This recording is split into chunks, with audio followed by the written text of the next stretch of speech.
Salam sejahtera Malaysia, denyut nadi suara rakyat bergema di channel ini.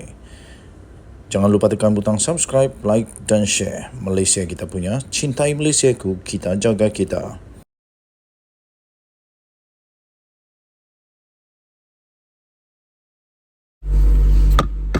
Salam sejahtera Malaysia, denyut nadi suara rakyat bergema di channel ini. Nampaknya AMB Kedah yang sangat celupar yang terkenal dengan kelantangannya sehingga menyebabkan beliau bukan saja lantang tapi kadang-kadang dah jadi terlalu celupar. Sudah kantoi tapi masih tak mengaku. Inilah perangai-perangai mereka yang dah kantoi teruk tapi tak mengaku. Lepas tu berani pula cakap saya tak tahu. Kalau tak tahu kenapa tanda tangan? Hanya manusia yang tanda tangan secara membabi buta saja yang akan tanda tangan dokumen penting kerajaan. Macam mana Sanusi boleh jadi menteri besar yang tanda tangan tapi tak tahu apa yang ditanda tangan? Masalah ni. Sanusi kata saya tak tahu. Apa yang dia tak tahu? Kan dia menteri besar. Menteri besar Datuk Seri Muhammad Sanusi Madnor menegaskan beliau tidak mempunyai kuasa eksekutif kepada Perbadanan Menteri Besar MBI Kedah sehingga mengetahui seluruh perjalanan operasi projek. Jadi kalau dia tak tahu, kenapa ada tanda tangan dia di dalam surat itu? Itu saja soalan dia. Ini termasuklah kedudukan dua warga China yang dibawa masuk ke negara ini oleh MBI Kedah untuk melakukan kerja meneroka unsur nadir bumi REE di Bukit Enggang Sik seperti yang dipersoal Menteri Dalam Negeri Datuk Seri Saifuddin Nasution Ismail. Susah jugalah kalau ada projek begitu besar negeri punya, tapi Menteri Besar tak tahu. Menteri Besar ini kata, saya tidak tahu. Jadi kita nak tanya dia, apa yang kamu tahu? MBI itu separate entity, iaitu badan yang berasingan. Saya pun tak ada kuasa eksekutif kepada MBI, katanya. Dia ada akta. Ada artikel dalam enactment penubuhan MBI itu diasingkan daripada Menteri Besar. Hanya perkara-perkara yang dibawa kepada lembaga penasihat. Dia tidak ada lembaga pengarah. Dia ada panel penasihat. Saya tubuh panel penasihat itu untuk kita pantaulah. Jugalah apa-apa yang takut sensitif untuk dan pengurusan bawa kepada panel, katanya. Jadi ini adakah dibawa kepada Sanusi? Takkan begini sensitif tak bawa kepada Sanusi. Maknanya kalau macam begitu Sanusi sedang menuding jari kepada pihak pengurusan yang telah membuat kesilapan itu dan dia tak tahu langsung. Jadi nampaknya Sanusi mungkin dipergunakankah? Soalan dia, dipergunakankah Sanusi ini oleh pihak pengurusan yang Sanusi tak tahu banyak perkara, jadi semua orang kerana dia tak tahu sebanyak perkara, semua orang ambil kesempatan kah kepada Sanusi? Okey, beliau berkata demikian selepas menyampaikan geran dan lesen kependudukan sementara bagi daerah Yan di Guak Cempedak pada hari ini. Mengulas lanjut, Muhammad Sanusi berkata, panel penasihat itu terdiri daripada beliau sendiri, Setiausaha Kerajaan Negeri, penasihat undang-undang, pegawai kewangan negeri serta pengarah Jabatan Perhutanan dan Pengarah Tanah dan Galian PTG. Sebelum ini, Saifuddin menyatakan mahu mengetahui daripada mulut Muhammad Sanusi sendiri tentang status dan keberadaan dua warga China iaitu So Loi Fat dan Huang Ziyi yang ditawarkan bekerja dengan MBI. Kata beliau, apa yang didedahkan itu hanyalah permulaan kepada siri pendedahan lain berhubung kecurian REE di negeri Kedah. Sementara itu, Muhammad Sanusi berkata kenyataan Saifuddin itu seolah-olah mau melonggokkan apa saja kesalahan di atas kepalanya. Bukan mau melonggokkan kesalahan kepada kepala kamu, Sanusi, tapi kamu yang tanda tangan itu surat. Macam mana? Kan? Cuma cubaan menteri itu. Saifuddin, saya tahu cubaan yang baik tapi gagal. Dialah duk menyamakan MB itu dengan MBI, katanya. Ada percubaan untuk membina naratif yang apa saja kesalahan nak dilonggok atas kepala MB. Saya malas nak jawab pasal dia mengarut. Operasi sekecil-kecilnya suruh kita jawab. Saya mana tahu, saya jaga negeri, kita bukan jaga MBI katanya. Habis siapa yang jaga MBI? Kalau macam tu siapa yang jaga MBI? Kalau tiba-tiba MBI buat perkara yang tak betul, takkan Sanusi diam-diam saja. Ini dah terang-terang ada yang telah dilakukan mungkin salah oleh MBI. Takkan Sanusi berdiam diri saja. Macam mana Sanusi nak jadi menteri besar sekali lagi kalau benda yang begini sensitif, begini besar, begini kecurian, kerugian kepada negeri Kedah, kepada rakyat negeri Kedah, tapi Sanusi tak tahu. Banyak lagi kah yang Sanusi tak tahu sebenarnya nih? Banyak lagi kah yang Sanusi nanti kalau tiba-tiba muncul keluar didedahkan? Banyak lagi kah yang Sanusi akan jawab saya tak tahu? Jadi apa yang Sanusi tahu? Ketua Menteri Sabah manusia biasa-biasa saja, tapi hampir semua perkara dia tahu. Hampir semua perkara dia tahu. Ketua menteri yang lain, menteri besar yang lain pun tahu banyak perkara tentang negeri dia. Terutama kalau perkara-perkara yang penting, perkara-perkara yang amat sensitif. Contohnya kecurian unsur nadir bumi. Itu bukan satu perkara yang kecil. Ini membuatkan negeri rosak, negeri kerugian besar, dan rakyat pun akan mendapat kesan tempias yang besar. Takkan Sanusi tak tahu? Tapi selamba aja Sanusi kata saya tak tahu. Itulah kita nak tanya saja, berapa banyak lagi yang Sanusi tak tahu? Berapa banyak lagi yang dia akan cakap dia tak tahu? Itu bukan bidang tugas dia. Habis bidang tugas MB apa? Dia kata bidang tugas MB ialah menjaga negeri. Bukankah MBI itu pun di bawah negeri? Habis kalau MBI itu bukan di bawah negeri, bukan di bawah jagaan dia, sebab dia kata saya mana tahu, saya jaga negeri, kita bukan jaga MBI. Kita nak tanya siapa yang jaga MBI? Siapa yang jaga MBI?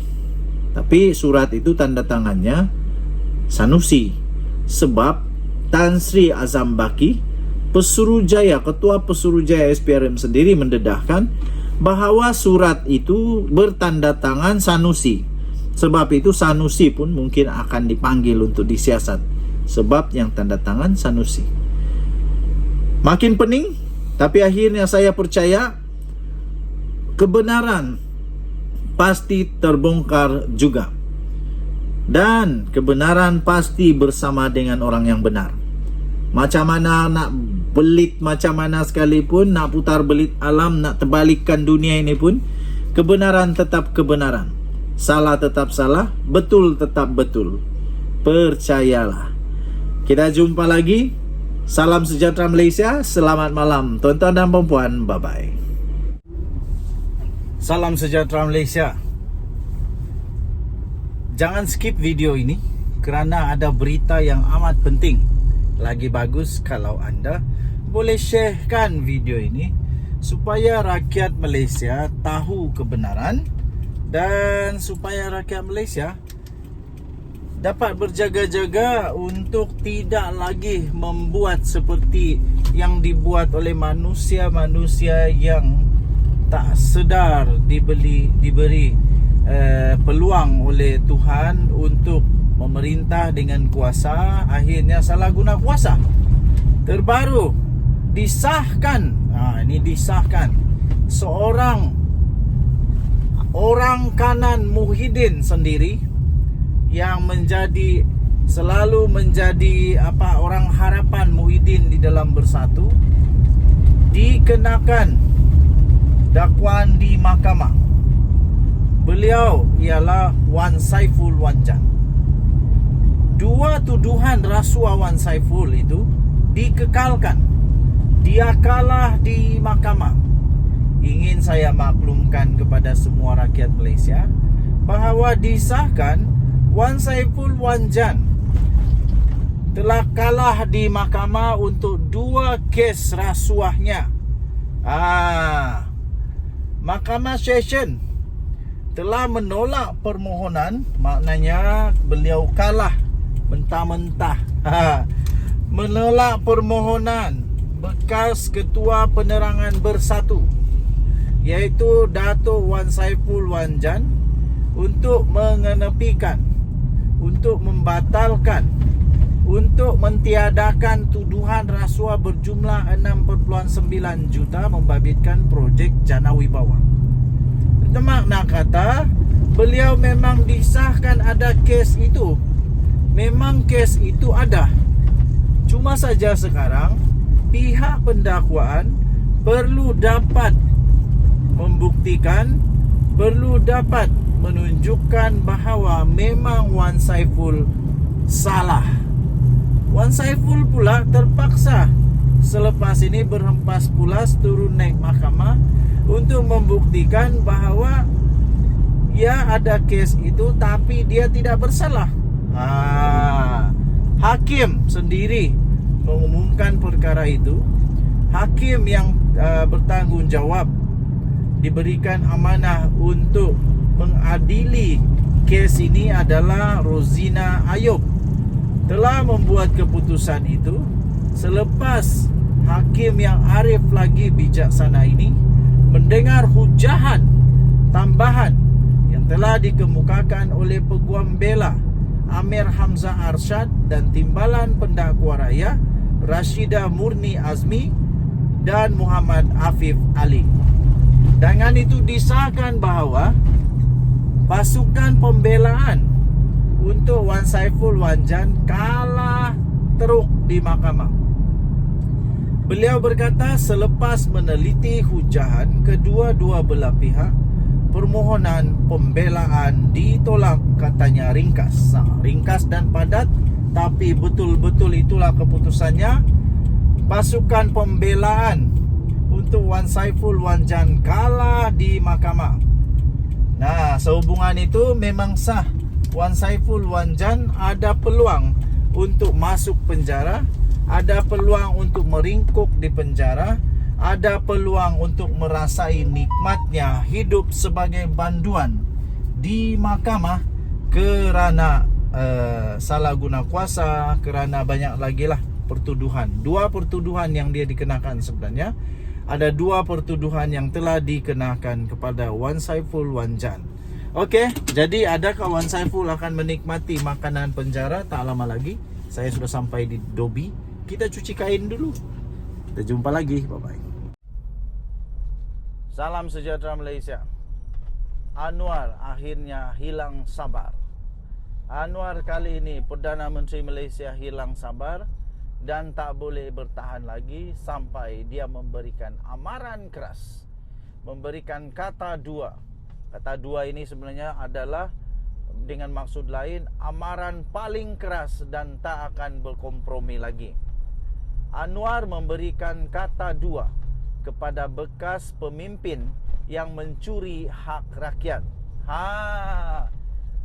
Pada pemimpin-pemimpin, kepada bos-bos politik, kepada orang-orang politik, pemimpin-pemimpin yang ada amanah tanggungjawab kuasa yang diberikan, yang pernah mencuri hak rakyat, awas kamu. Kalau kamu kena ambil tindakan, itu bukan salah Anwar. Bukan Anwar yang buat salah. Dia hanya menegakkan kebenaran. Dia hanya menegakkan keadilan. Dia hanya mau melaksanakan undang-undang yang sepatutnya dilaksanakan di Malaysia. Yang buat salahnya, yang pergi curi hak rakyat, bukan Anwar. Kamu yang curi hak rakyat. Rakyat patut untuk diperjuangkan. Apa yang Anwar buat ini adalah untuk memperjuangkan hak rakyat, yang mana sepatutnya hak rakyat, tapi dicuri pula oleh pemimpin-pemimpin yang haprak dan tak bertanggungjawab. Ini saya boleh kata tak berperi kemanusiaan. Sudahlah rakyat susah, dicuri pula hak rakyat. Perdana Menteri Datuk Seri Anwar Ibrahim memberi amaran dan kata dua kepada semua bekas pemimpin negara supaya menyerahkan semula segala harta yang didakwa telah dikumpul secara salah atau berdepan dengan siasatan pihak berkuasa padan muka. Jadi inilah Perdana Menteri yang adil. Siapa saja yang pernah curi hak rakyat, baik kamu kembalikan. Kalau tidak, kamu akan disiasat. Ingat, Anwar Ibrahim, Perdana Menteri Malaysia, dia ada semua akses untuk menyiasat kamu, untuk mencari segala dokumen-dokumen yang perlu untuk menyiasat kamu, dan akhirnya kamu akan dihadapkan di muka pengadilan. Menjelang pilihan raya ini, inilah yang kita mahu. Inilah yang kita mahu undi, yaitu pemimpin kerajaan yang sungguh-sungguh mau membentras segala salah guna kuasa. Jadi kerana itu, saya bukan ahli PKR, saya bukan juga ahli Pakatan Harapan, tak pernah. Tapi saya suka dengan tindakan Datuk Seri Anwar Ibrahim ini, yang memberikan kata dua dan amaran kepada semua orang, termasuklah orang-orang kerajaan kah, yang bekas kerajaan kah, ataupun orang-orang yang pernah berkuasa.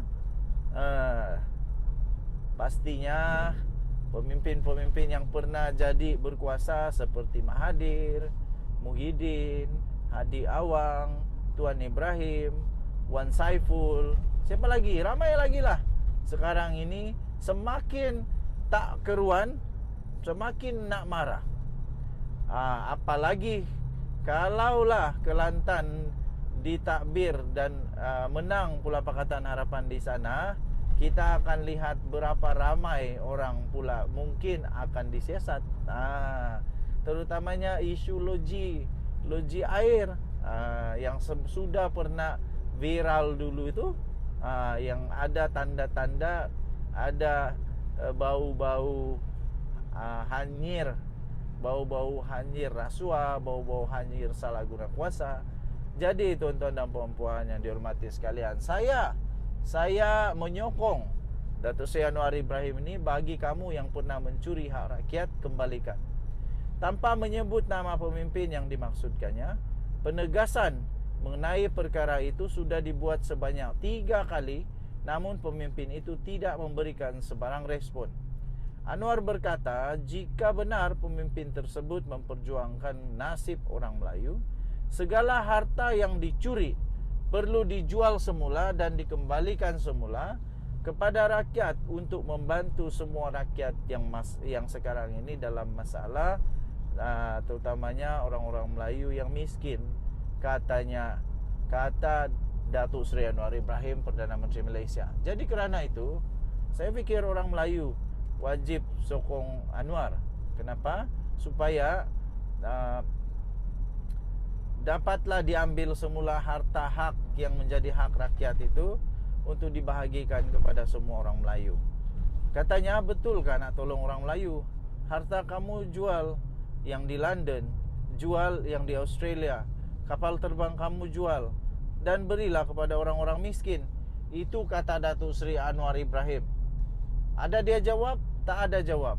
3 kali saya tegaskan, termasuk malam ini, katanya, kamu mesti pulangkan balik wang dan harta yang kamu curi daripada rakyat. Kata Datuk Seri Anwar Ibrahim, jika tidak, saya akan minta semua badan supaya siasat dan pergi ke rumah dia, pergi ke pejabat dia, semak akaun dia. Jika dia mahu kata ini dendam otak kamu, kata Anwar Ibrahim. Katanya ketika berucap pada program Jelajah Perpaduan Madani dan pelancaran Jentera Perpaduan Kelantan di Macang malam tadi. Hadir sama adalah Timbalan Perdana Menteri yang juga merangkap Pengerusi Barisan Nasional, Ahmad Zahid Hamidi.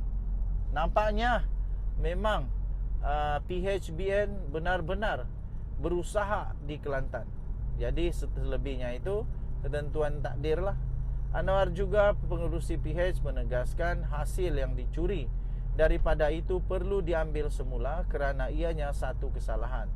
Tambahnya, negara mempunyai undang-undang dan mereka yang didapati bersalah tetap bersalah.